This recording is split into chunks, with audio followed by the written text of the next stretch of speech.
project? Yeah, sure. So, hi, my name is Shashwath, and I'm a rising seventh grader at Miller Middle School, and I'm working on a gesture-controlled robot. With the claw. So basically, the base project was obviously just the gesture-controlled robot, and it uses an accelerometer and ESPs to move the robot. Uh, for example, if you were to tilt your hand forward, the robot will move forward too. Uh, Here is a demo of the project. Uh, Basically, how the robot works is that this is just basically the circuit wiring. And basically, how the robot works is that on the glove that I'm showing right now, there's an accelerometer, as you can see this blue part over here. And basically, the accelerometer reads values and it sends the values to the ESP, as you can see right here on the glove.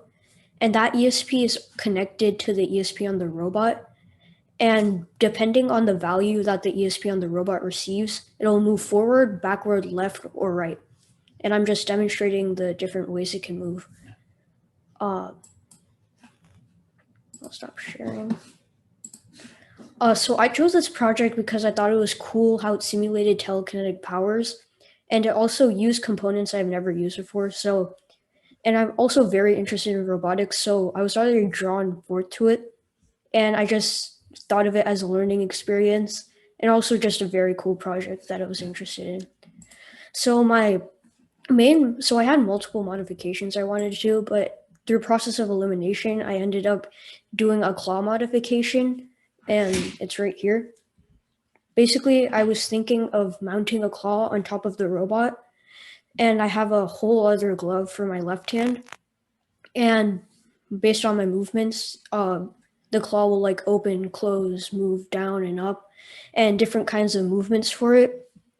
I wasn't able to get it finished, so I still have to work on it, and hopefully I can finish it in the near future. So a challenge that I faced for the hardware and the circuit board and stuff, it was mainly just I'm doing a tank drive, so I have to put two wires into one output, and that part was really hard. Like I couldn't just get it in, and the screws were not like tightening enough, and one of the screws even got stuck. But I ended up using a different kind of wire, and that already had a bit of traction or friction, so it just stayed in by itself. And the other challenge, the biggest challenge probably, was the trying to get the ESP to send accelerometer values. And that part was really hard because it just wouldn't send accelerometer values. And it would send different kinds of values, but the accelerometer values would just take so long to send. And finally, I found a code online to send a humidity sensor value, and I just adapted the code to send accelerometer values. My favorite aspect of the project, basically just the project as a whole and what can it can do. And once I finish my claw, the claw would probably be my favorite aspect. So stuff I learned is that I learned how to use ESPs and accelerometers, and now I know a lot more about it, and I'm more comfortable with it. And also I learned more about the debugging process and how to debug different types of code and find a solution, and also pinpoint the problem. I hope to expand more on the projects and try and finish my other modifications I had in mind, including the claw. And I would definitely still pursue engineering because I really like the feeling of just seeing a project that you really have a passion for just come alive in front of you. And instead of getting a pre-made thing, I'm making it by myself. And it's just much more valuable than anything else you can get. So are there any questions? Yeah, I had a quick question. So is there any chance you want to share about what one of those other mods that you had in mind were that you weren't able to get done?